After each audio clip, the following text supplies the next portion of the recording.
Hello, fellow households.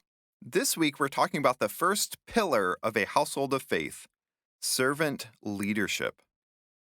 The words servant and leadership are two concepts that may seem contradictory.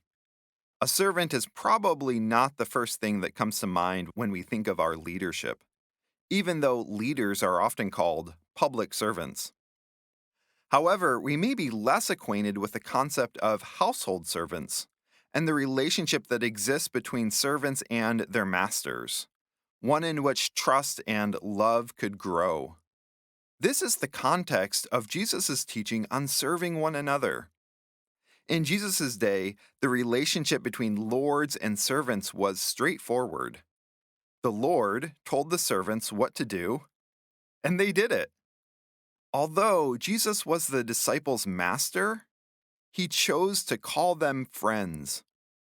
The outcome of servant leadership in our household should be love, friendship, and mutual edification. Jesus modeled how to be a God honoring servant leader. First, he looked to God the Father for guidance. He was always observing what God was doing in any particular situation and sought to further the kingdom. This wasn't easy, and quite often, that meant putting himself in harm's way. The cross was his ultimate act of servanthood. He cared so much about people and his creation that he gave his life to save all who believe in him. God the Father asked him to do this, and as a servant, he was obedient to death, even the most horrible death imaginable, death on a cross. In John chapter 15, verse 13, Jesus said that this was the ultimate example of a servant's love. There is no greater love than to lay down one's life for one's friends, he said. During that Last Supper, when Jesus was with his disciples, he explained what leadership means in the kingdom of God. While earthly leaders lord it over people and expect praise and accolades, servant leaders are to lead by serving others without earthly reward. They seek praise from God the Father and ultimately seek a heavenly reward for their service. For in the kingdom, leadership is measured by the selfless service one rendered for others. Simply stated, the greatest in the kingdom are those who serve the most and do so selflessly. Whoever would be first among you must be servant of all, Jesus said to his followers. Although Jesus was the disciples' Lord and Master, he served them not only through his selfless sacrifice on the cross, but in simple domestic matters like washing their muddy, dirty feet or serving them their supper. He interceded for them, cared for them, trained them, and formed them into a cohort that would change the world. Servant leadership means our greatest concern is for others, not ourselves. When we do this, we can together achieve great things for His kingdom.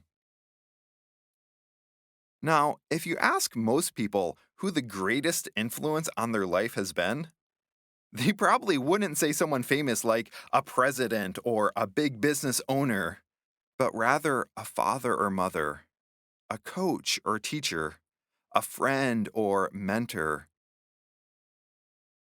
Households of faith aspire to make a difference in the lives of those in their household and sphere of influence by serving them, encouraging their callings and giftings.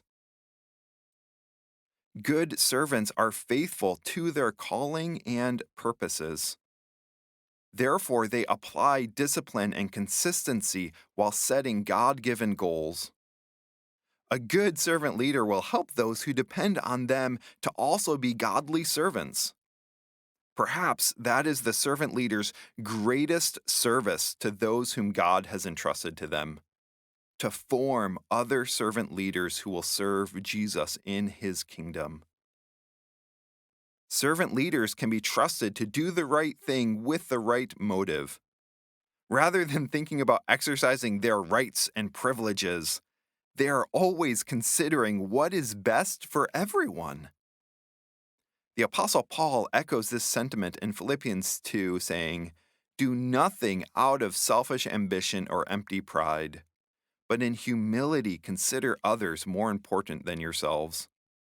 Each of you should look not only to your own interests, but also to the interests of others." Servant leaders are trusted stewards. In biblical times, stewards were servants who earned the trust of their masters and were given greater responsibility. They often managed other servants and the household's finances. Joseph was a steward entrusted by Potiphar with all his possessions. In households of faith, we understand that we are entrusted by God to steward his possession, not our own.